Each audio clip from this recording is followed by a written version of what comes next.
Oke, selamat pagi, selamat siang, selamat malam. Assalamualaikum warahmatullahi wabarakatuh. Saya Rada Falafis dan teman saya. Julieta Anastasia. Oke, sebelumnya kami di sini ingin mempresentasikan tentang SKPL untuk memenuhi salah satu nilai rekayasa kebutuhan untuk evaluasi akhir semester. Mungkin langsung masuk aja, tak?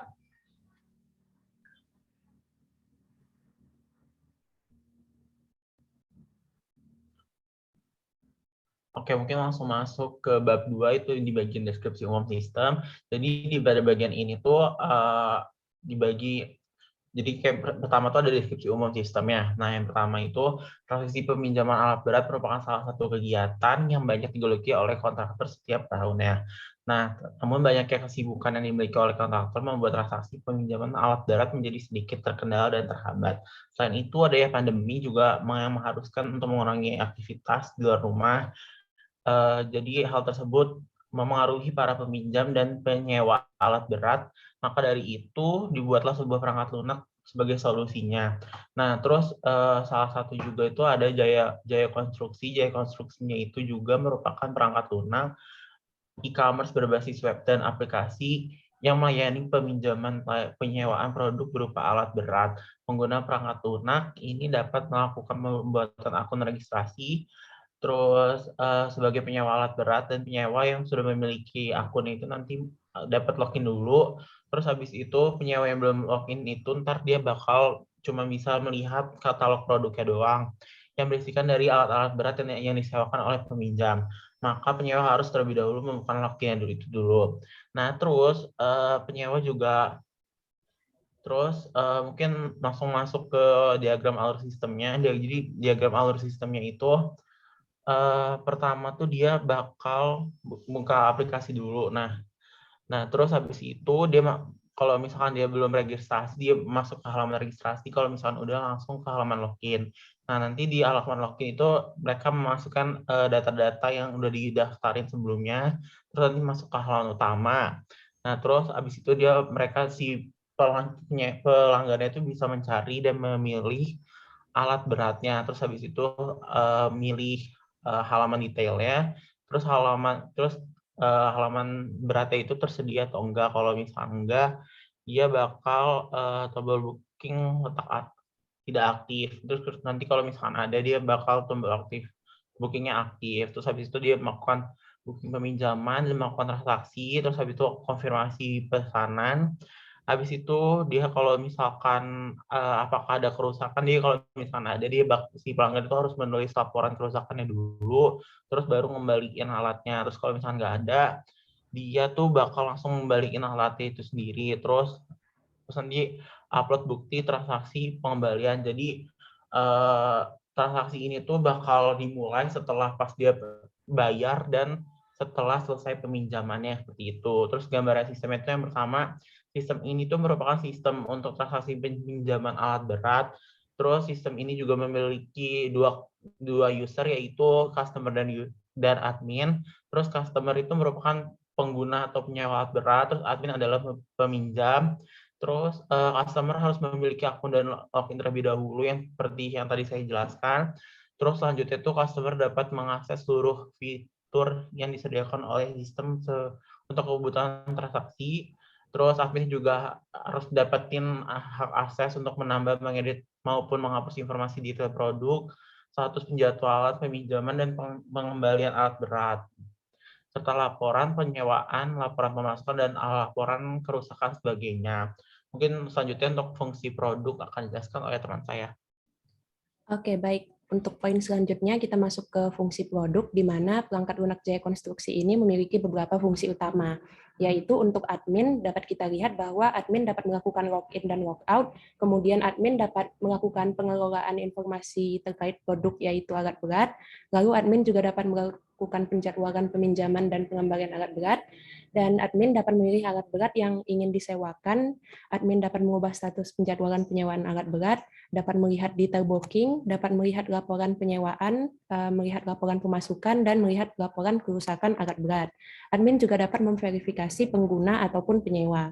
Sedangkan pada sisi penyewa, penyewa memiliki fungsi sama seperti admin, dapat membuat akun atau registrasi, melakukan login dan logout, kemudian melakukan verifikasi data diri untuk masuk ke dalam sistem, dan melihat daftar alat berat maupun detailnya, lalu mencari alat berat menggunakan sorting atau filter sesuai yang dibutuhkan, lalu penyewa dapat melakukan booking untuk alat berat yang ingin disewanya, kemudian menentukan durasi penyewaan atau peminjaman alat berat, kemudian melihat status penyewaan dari booking alat berat tersebut, kemudian melakukan pembayaran atas penyewaan alat berat, dan menuliskan laporan kerusakan apabila alat berat yang disewa terjadi kerusakan. Kemudian penyewa sendiri dapat mengajukan refund apabila alat berat yang disewa terdapat kerusakan. Dan penyewa dapat mengajukan proses pengembalian alat berat jika masa pemakaian atau durasi booking telah habis. Lalu dari sisi sistem, sistem mampu membuat akun untuk banyak pengguna atau penyewa. Kemudian sistem juga dapat diakses menggunakan perangkat apapun, dapat memberikan keamanan atau privasi kepada pengguna, dapat menampilkan daftar alat berat ataupun detailnya, dapat menyediakan fitur sorting atau filter saat melakukan pencarian, dapat menangani permintaan atau request yang masuk secara bersamaan, dapat menampilkan total harga peminjaman atau booking, dapat menyediakan opsi pembayaran berupa QRIS atau virtual account, kemudian menampilkan fitur sesuai dengan role yang ada, yaitu admin ataupun penyewa, kemudian dapat menangani jumlah pengguna aplikasi atau website yang masuk bersamaan, dapat menampilkan laporan penyewaan alat berat untuk periode tertentu, menampilkan laporan pemasukan dan laporan kerusakan. Kemudian sistem juga dapat menyediakan fitur verifikasi akun bagi admin dan dapat memberi akses pengelolaan informasi alat berat untuk admin. Nah, untuk karakteristik pengguna sendiri itu pertama dari sisi pengguna atau penyewa, dia memiliki karakteristik untuk melakukan booking alat berat, menentukan durasi peminjaman booking alat berat tersebut, melakukan pembayaran, mengajukan proses pengembalian alat berat. Untuk hak akses pengguna kepada aplikasi, pertama, pengguna bisa mengakses katalog produk, yaitu alat berat, bisa mengakses fitur sorting atau filter pencarian, bisa mengakses halaman booking produk, halaman pembayaran, dan bisa mengakses fitur proses pengembalian. Untuk kemampuan yang harus dimiliki oleh pengguna sendiri, yaitu pengguna harus mengerti terms and conditions yang ada untuk melakukan transaksi peminjaman. Sedangkan dari sisi admin, tugas admin yaitu mengelola informasi alat berat, mengubah status penjadwalan peminjaman alat berat, memverifikasi peminjaman alat berat, dan melihat apabila ada laporan kerusakan dari alat berat yang disewakan. Untuk hak akses admin terhadap aplikasi yaitu pertama, akses untuk mengelola informasi alat berat, akses status jadwal peminjaman alat berat, dan akses laporan penyewaan alat berat, pemasukan, serta kerusakan alat berat. Untuk kemampuan yang harus dimiliki oleh admin sendiri, yaitu mengerti dan mampu memanajemen keseluruhan proses transaksi peminjaman. Nah, untuk poin selanjutnya akan dijelaskan oleh teman saya. Oke, selanjutnya masuk ke batasan. Nah, pengembangan jaya konstruksi ini memiliki batasan, yaitu sebagai berikut. Yang pertama tuh jaya konstruksi itu hanya bisa akses dengan koneksi internet melalui aplikasi ataupun website. Terus yang kedua itu peminjaman alat berat di jaya konstruksi itu hanya dapat dilakukan apabila pengguna atau penyewa sudah memiliki akun dan sudah login. Terus yang ketiga tuh pada registrasi atau saat pembuatan akun, pengguna diharuskan untuk melakukan verifikasi data diri termasuk foto kartu identitas beserta data lainnya. Terus yang keempat adalah katalog atau detail informasi alat berat hanya dapat diakses atau dilihat apabila pengguna sudah dapat login ke akunnya. Terus yang kelima tuh pembayaran di jaya konstruksi itu hanya bisa melakukan QRIS ataupun virtual account. Terus langsung masuk ke lingkungan operasi. Lingkungan operasi dari jaya konstruksi ini bisa diakses dari aplikasi ataupun website dimanapun dan kapanpun. Terus masuk ke bab 3 yaitu definisi umum kebutuhan. Di sini ada dua kebutuhan. Yang pertama itu ada kebutuhan fungsional. Nah, kebutuhan fungsional itu merupakan sebuah kebutuhan yang berisi proses atau layanan apa aja yang harus disediakan oleh sistem nantinya. Nah, kebutuhan fungsional itu juga mencakup bagaimana sistem harus bereaksi pada input tertentu dan bagaimana perilaku sistem pada situasi tertentu. Nah, selanjutnya itu kebutuhan fungsionalitas ini juga sangat bergantung dari jenis perangkat lunaknya, terus pengguna sistem, dan jenis sistem di mana perangkat lunak tersebut digunakan. Nah, kebutuhan ini juga tuh harus dapat menggambarkan layanan-layanan yang bisa diberikan oleh sistem kepada pengguna secara mendetail. Nah, selanjutnya itu ada kebutuhan non-fungsionalitas. Jadi kebutuhan non-fungsionalitas itu merupakan kebutuhan atau jumlah atribut kualitas yang dimiliki oleh sistem. Nah, untuk mendukung sistem tersebut mencapai kebutuhan dari stakeholder. Kebutuhan ini juga sering disebut dengan batasan layanan fungsi atau fungsi yang ditawarkan oleh sistem seperti waktu, proses pengembangan, standarisasi, dan lain-lainnya. Nah, kebutuhan fungsionalitas juga ini juga termasuk pada security seperti itu, kayak keamanan pada sistemnya. Terus langsung masuk ke deskripsi fungsionalitasnya. Di sini ada use case diagramnya. Jadi admin tuh bisa verifikasi data penyewa, tapi dia tuh harus melakukan login dulu. Terus bisa admin juga dapat mengelola data informasi alat berat, terus dapat melihat detail bookingan peminjaman alat berat. Itu tuh nanti bakal meneruskan atau bakal menginclude-in dari si admin tuh dapat juga mengubah status booking atau penjadwalan alat berat, terus dapat melihat laporan pemasukan. Nah, selanjutnya juga admin tuh bisa bisa bisa melakukan transaksi peminjaman dan pengembalian, seperti itu. Terus melakukan logout juga. Nah, untuk dari sisi penyewanya, jadi yang pertama tuh si penyewa tuh bisa mencari alat berat dulu, terus dapat melakukan penjatuhan peminjaman alat berat, melakukan pembayaran peminjaman alat berat itu menggunakan QRIS dan virtual akun. Terus nanti dia juga dapat mendownload bukti transaksi peminjaman, terus nanti dia juga bisa mendownload bukti transaksi pengembalian. Nah, nanti dari bukti pengembaliannya itu nanti dia bakal masuk ke dapat mengajukan proses pengembalian seperti itu. Terus mungkin langsung masuk ke batasan perancangan. Di batasan perancangan ini terdapat 3 poin, yaitu yang pertama, pengguna tidak dapat melihat informasi detail alat berat jika belum memiliki akun. Terus yang kedua itu pengguna juga tidak dapat melakukan peminjaman alat berat jika tidak memiliki akun.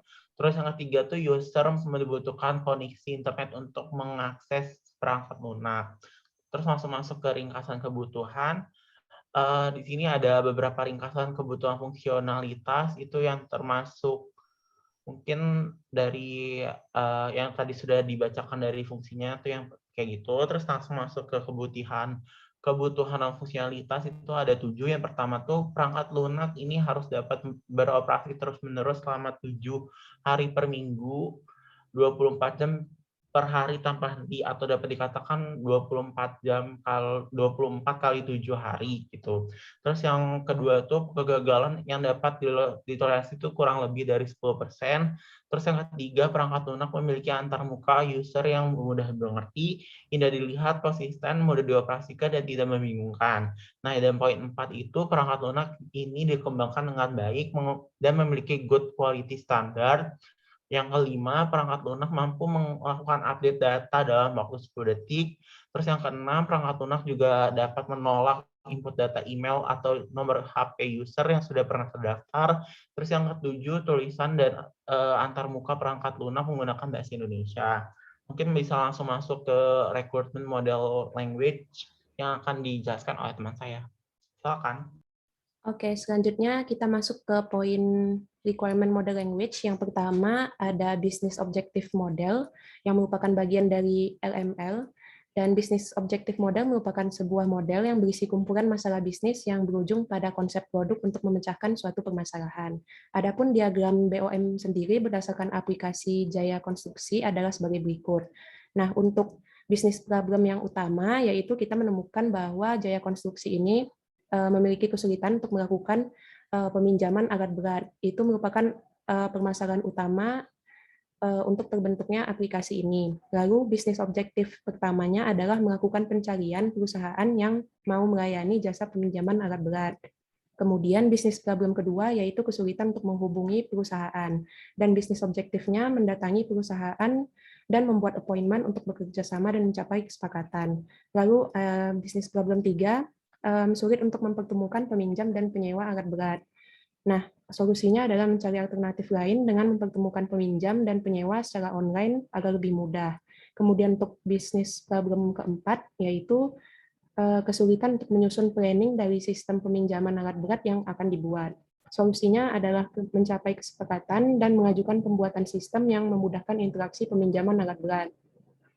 Nah, dari bisnis problem dan bisnis objektif ini, maka terbuatlah produk konsep, yaitu membuat aplikasi peminjaman alat berat dengan nama Jaya Konstruksi. Nah, poin-poinnya sendiri yaitu transaksi peminjaman alat berat secara online yang mudah dan cepat, penyimpanan data pengguna yang aman dan terpercaya, kemudian informasi dan laporan mengenai alat berat atau detail booking, kerusakan, dan lain sebagainya. Kemudian kita masuk ke feature tree, yang mana feature tree merupakan sebuah tools yang dapat digunakan dalam hal penemuan sebab akibat yang membantu mencari tahu berbagai alasan terjadinya kegagalan ataupun kerusakan dalam suatu proses. Adapun diagram feature tree untuk aplikasi alat berat Jaya Konstruksi yakni sebagai berikut. Nah, untuk keenam poin ini merupakan satu kesatuan atau satu alur dari sebuah produk konsep Jaya Konstruksi. Nah, yang pertama itu ada request peminjaman yang dimana terbagi menjadi dua, ada pemilihan unit dan submit peminjaman. Kemudian ada request pengembalian, yaitu ada pengembalian unit dan submit pengembalian. Kemudian ada pembayaran, yaitu nomor pembayaran dan laporan pembayaran. Ada laporan peminjaman, yaitu ada detail peminjaman dan detail unit. Laporan pengembalian ada detail pengembalian dan detail unit. Dan penerimaan pembayaran ada validasi pembayaran dan bukti pembayaran. Nah, untuk manajemen sumber daya manusia, yang pertama itu ada organization chart yang menggambarkan bagaimana struktur keorganisasian pengembangan aplikasi penyewaan alat berat ini. Adapun struktur organisasi dari Jaya Konstruksi yakni adalah sebagai berikut. Yang pertama itu ada Project Office Manager dan Project Review Group. Kemudian ada Project Sponsor yang terbagi menjadi 4 macam, yaitu ada Project Manager 1, 2, 3, dan 4. Kemudian dari Project 1 terbagi lagi menjadi 2, yaitu ada Scope Manager, Schedule Manager. Kemudian dari Scope Manager terbagi menjadi System Analyst dan Communication Manager. Untuk Project Manager 2 terbagi menjadi Cost Manager dan Quality Manager. Untuk Project Manager 3 terbagi menjadi Communication Manager, Resource Manager. Untuk Resource Manager ada 3 orang, yaitu System Analyst, UI UX Designer, dan Developer. Untuk Project Manager 4 ada 3 role, yaitu Risk Manager, Procurement Manager, dan Integration Manager. Nah, berikutnya akan dijelaskan oleh teman saya mengenai tahapan SDLC. Oke, selanjutnya itu masuk ke tahapan SDLC. Nah, SDLC itu merupakan kependekan dari System Development Life Cycle, atau dalam bahasa Indonesia itu disebut siklus hidup pengembangan sistem. Nah, pengembangan SDLC juga merupakan sebuah pola yang diambil untuk mengembangkan sistem perangkat lunak. Itu yang terdiri dari yang pertama itu ada perencanaan. Perencanaan ini pada tahap ini tuh akan memiliki sebuah tujuan yang utama, yaitu untuk melakukan mengidentifikasi dan memprioritaskan sistem informasi apa aja yang akan dikembangkan, terus sasaran-sasaran yang ingin dicapai, terus jangka waktunya tuh berapa lama. Selain itu juga pada tahap ini juga kita perlu mengidentifikasi apa aja sih deliverable ataupun dokumen-dokumen seperti apa yang dibutuhkan untuk melakukan proyek ini. Nah, terus selanjutnya itu ada analisis, mungkin agak ke bawah, tak? Oke, untuk yang analisis itu yang pertama, setelah melakukan tahap perencanaan, terus selanjutnya kita masuk ke tahapan analisis. Nah, tahapan ini tuh dimulai dengan sebuah pencarian kebutuhan apa aja sih yang dibutuhkan oleh seorang pengguna atau user itu sendiri. Terus dalam pencarian hal ini tuh dapat dilakukan sebuah wawancara kepada stakeholder yang sebelumnya sudah dilakukan, sudah ditentukan itu maksudnya. Terus setelah itu masuklah kepada penganalisaan tentang kebutuhan-kebutuhan yang dibutuhkan pengguna atau kebutuhan lainnya. Nah, kebutuhan lainnya itu dimulai dari kebutuhan fungsionalnya itu sendiri dan non-fungsionalitas. Nah, hasil akhir dari tahap ini ialah sebuah dokumen SKPL. Mungkin selanjutnya itu ada desain. Nah, berdasarkan dokumen SKPL yang telah dibuat pada tahap analisis, selanjutnya itu tim pengembang itu akan mulai membuat sebuah rencana desain atau spesifikasi desain, mulai dari bahasa apa yang digunakan, terus desain perangkat lunak secara keseluruhan seperti CDN dan PDN, sehingga langkah-langkah apa aja sih yang digunakan untuk dapat mengamankan sistem perangkat lunak, terus pendefinisian mockup, mockup prototype, user interface, dan pembuatan dokumen di PPL juga masuk pada tahap ini. Nah, selanjutnya itu ada tahap development. Tahap ini tuh dapat dapat dikenal tuh sebagai tahap deploy. Maksudnya tahap proses pengembangan. Nah, tahap ini juga tuh tim pengembangan tuh akan mulai membangun seluruh sistem dengan menulis kode dengan menggunakan bahasa pemrograman yang telah dipilih sebelumnya. Nah, pada proses ini juga pendefinisian user interface akan dilakukan pada pengerjaan front-end developer. Selain itu juga tim pengembang front-end developer juga akan membuat UI dan GUI yang dilakukan untuk berinteraksi dengan tim pengembangan back-end developer. Nah, tim pengembangan back developer nanti juga akan bertugas kepada database yang dilakukan dalam pembuatan perangkat lunak ini. Nah, selanjutnya itu bakal masuk ke testing. Sesuai dengan namanya, testing itu tahapan yang akan melibatkan software quality assurance untuk dapat melakukan pengujian dalam sistem dan menilai apakah software ini dapat bekerja sesuai fungsionalitas yang diharapkan. Nah, tahapan ini juga akan berlangsung sehingga perangkat lunak itu benar-benar terlepas dari dan terbebas dari bug dan error, dan perangkat lunak dapat bekerja dan berfungsi secara stabil sesuai harapan. Selanjutnya bakal masuk ke implementation dan release. Nah, setelah perangkat lunak nih bekerja dan secara berfungsi secara stabil sesuai harapan, maka selanjutnya akan masuk pada tahap implementasi. Nah, tahapan ini juga biasa disebut dengan tahap deployment, yakni sebuah tahap yang bertujuan untuk meluncurkan perangkat lunak ke lingkungan produksi sehingga user dapat memulai menggunakannya. Nah, dalam melakukan peluncuran perangkat lunak itu juga kita tuh sebagai tim pengembang, kita perlu membuat sebuah pelatihan penggunaan sistem perangkat lunak dan pembuatan sebuah dokumentasi sistem yang mungkin akan berguna bagi pengguna ke depannya. Nah, selanjutnya itu akan masuk ke maintenance. Nah, tahapan ini juga disebut tahapan pemeliharaan perangkat lunak. Nah, pada tahap ini juga akan melakukan sebuah aktivitas sebagai perbaikan bug atau error ketika ditemukan sebuah masalah yang dilaporkan sebelumnya. Selain itu juga dapat dilakukan sebuah improvisasi sistem yang akan berguna untuk meningkatkan kinerja perangkat lunak dengan sistem yang lebih baru. Terus nantinya juga akan dilakukan sebuah peningkatan fitur yang akan menyesuaikan sesuai zaman, yang dimana akan ditambahkan sebuah fitur baru atau fungsionalitas pada perangkat lunak. Nah, mungkin langsung masuk ke subbab terakhir, itu work breakdown struktur yang akan dijelaskan oleh teman saya. Silakan. Oke, selanjutnya adalah work breakdown structure yang merupakan suatu metode pengorganisasian proyek menjadi struktur pelaporan yang hierarkis. WBS sendiri digunakan untuk melakukan breakdown atau dalam kata lain memecahkan tiap proses pekerjaan menjadi lebih detail. Tujuan utama dari WBS adalah untuk merencanakan detail jadwal untuk proyek. WBS kemudian memberikan rencana keseluruhan sehingga manajer proyek dapat melihat bagaimana proyek harus berkembang dan mengelola alur kerja proyek dengan tepat. Nah, WBS sendiri merupakan breakdown dari tahapan SDLC yang telah dijelaskan oleh teman saya di atas.